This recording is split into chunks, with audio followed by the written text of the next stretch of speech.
ফুলপুরের মার্কা ও সুতন ভাইয়ের মার্কা ও ফুলপুর তারাকান্দের কোনো নেতা আছে?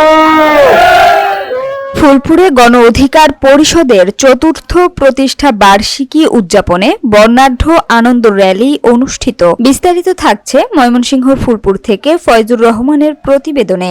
ময়মনসিংহের ফুলপুরে গণ অধিকার পরিষদের চতুর্থ প্রতিষ্ঠা বার্ষিকী উপলক্ষে এক বর্ণাঢ্য আনন্দ র্যালি অনুষ্ঠিত হয়েছে।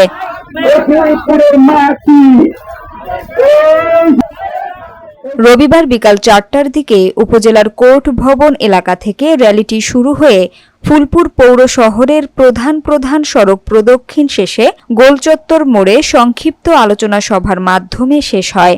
অনুষ্ঠানে প্রধান অতিথি হিসেবে উপস্থিত ছিলেন গণ অধিকার পরিষদ ফুলপুর উপজেলা শাখার সাবেক সহসভাপতি ও ময়মনসিংহ ২ আসনের মনোনয়ন প্রত্যাশী শাহ সুলতান মৃধা।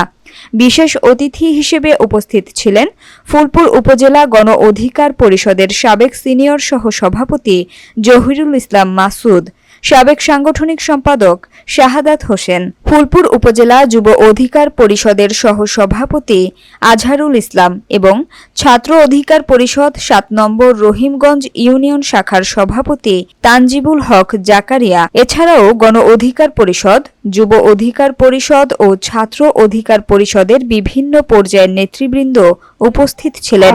আপনারা যারা এখানে সমবেত হয়েছেন তাদেরকে জানাই আন্তরিক শুভেচ্ছা। আলোচনা সভায় বক্তারা বলেন, বিগত ১৭ বছরে যখন আওয়ামী ফ্যাসিস্ট সরকারের আমলে সাধারণ মানুষ কথা বলতে পারেনি, তখনও গণ অধিকার পরিষদের চেয়ারম্যান নুরুল হক নূর জনগণের অধিকার আদায়ে নিরলসভাবে আন্দোলন করে গেছেন। তিনি মোদি বিরোধী আন্দোলন সহ দেশ ও ধর্মপ্রাণ মানুষের অধিকার রক্ষায় আন্দোলনে নেতৃত্ব দিয়েছেন।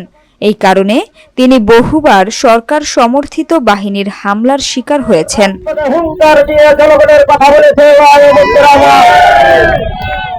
বক্তারা আরও বলেন, গণ অধিকার পরিষদ সবসময় জনগণের পক্ষে কথা বলেছে এবং সব গণ আন্দোলনকে নেতৃত্ব দিয়েছে। ২০১৮ সালের কোটা আন্দোলন থেকে শুরু করে সাম্প্রতিক গণ অভ্যুত্থান পর্যন্ত প্রতিটি আন্দোলনে গণ অধিকার পরিষদ অগ্রণী ভূমিকা পালন করেছে।